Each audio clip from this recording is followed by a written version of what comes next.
भगवान शिव के शरभ अवतार से नरसिंह देव का क्रोध हुआ शांत।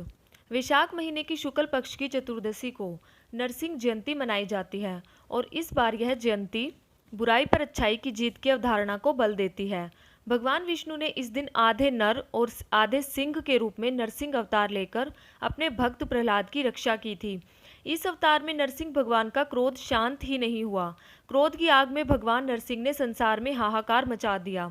तब भगवान शिव की इस युक्ति से संसार की रक्षा हो सकी। आइए जानते हैं कि भगवान शिव ने किस तरह कराया नरसिंह भगवान का क्रोध शांत। राक्षस राज हिरण्यकश्यप ने कठोर तपस्या कर ब्रह्मा जी से वरदान प्राप्त किया था कि उसे न तो कोई मानव मार सकेगा और न ही कोई पशु। न दिन में उसकी मृत्यु होगी न रात में, न घर के भीतर और न बाहर, न धरती पर न आकाश में, न किसी अस्त्र से और न ही किसी शस्त्र से। यह वरदान प्राप्त कर वह अहंकारी हो गया और स्वयं को अपराजय और अमर समझने लगा। उसके अत्याचार से तीनों लोग त्रस्त हो उठे। हिरण्यकश्यप का पुत्र प्रहलाद भगवान विष्णु का परम भक्त था। उसे इस भक्ति से विरक्त करने के लिए हिरण्यकश्यप ने हर संभव कोशिश की, लेकिन उसे सफलता नहीं मिली। एक दिन जब प्रहलाद ने उससे कहा कि भगवान सर्वत्र व्याप्त हैं, तो हिरण्यकश्यप ने उसे चुनौती देते हुए कहा कि अगर तुम्हारे भगवान सब जगह हैं तो इस खंबे में क्यों नहीं दिखते। यह कहते हुए उसने अपने राजमहल के उस खंबे पर प्रहार कर दिया। तभी खंबे में से भगवान विष्णु नरसिंह अवतार के रूप में प्रकट हुए। उन्होंने हिरण्यकश्यप को उठा लिया और उसे महल की दहलीज पर ले गए। भगवान नरसिंह ने उसे अपनी गोद में लिटाकर अपने नाखूनों से उसका सीना चीर डाला और उसका वध कर दिया। लेकिन भगवान का हिरण्यकश्यप के वध के बाद भी क्रोध शांत नहीं हुआ।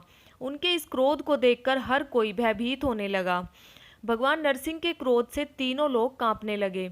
इस समस्या के समाधान के लिए सभी देवतागण ब्रह्मा जी के साथ भगवान शिव के पास गए। भगवान शिव ने, जिन्हें ब्रह्मांड में सबसे शक्तिशाली माना जाता है, वे नरसिंह देव के सामने कमजोर पड़ने लगे। महादेव ने भगवान नरसिंह के क्रोध को शांत करने के लिए मानव, चील और सिंह के शरीर वाले भगवान शरभ का अवतार लिया। भगवान शिव ने 64 बार अवतार लिया था। भगवान शरभ उनका 16वां अवतार माना जाता है।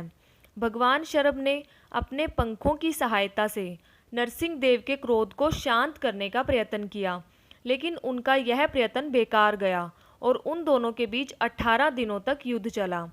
भगवान शरभ ने नरसिंह देव से युद्ध को समाप्त करने के लिए अपने एक पंख में से देवी प्रत्यंकरा को बाहर निकाला। देवी प्रत्यंकरा नरसिंह देव को निगलने का प्रयास करने लगी। देवी के सामने नरसिंह देव कमज़ोर पड़ गए और उन्हें अपनी गलती पर पछतावा भी होने लगा।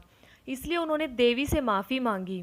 इस प्रकरण के बाद उनका क्रोध भी शांत हो गया। शरभ के वार से आहत होकर नरसिंह ने अपने प्राण त्यागने का निर्णय लिया और फिर भगवान शिव से यह प्रार्थना की कि वह उनकी चर्म को अपने आसन के रूप में स्वीकार कर लें। जय शिव शंकर, जय Bholenath. Please subscribe the channel.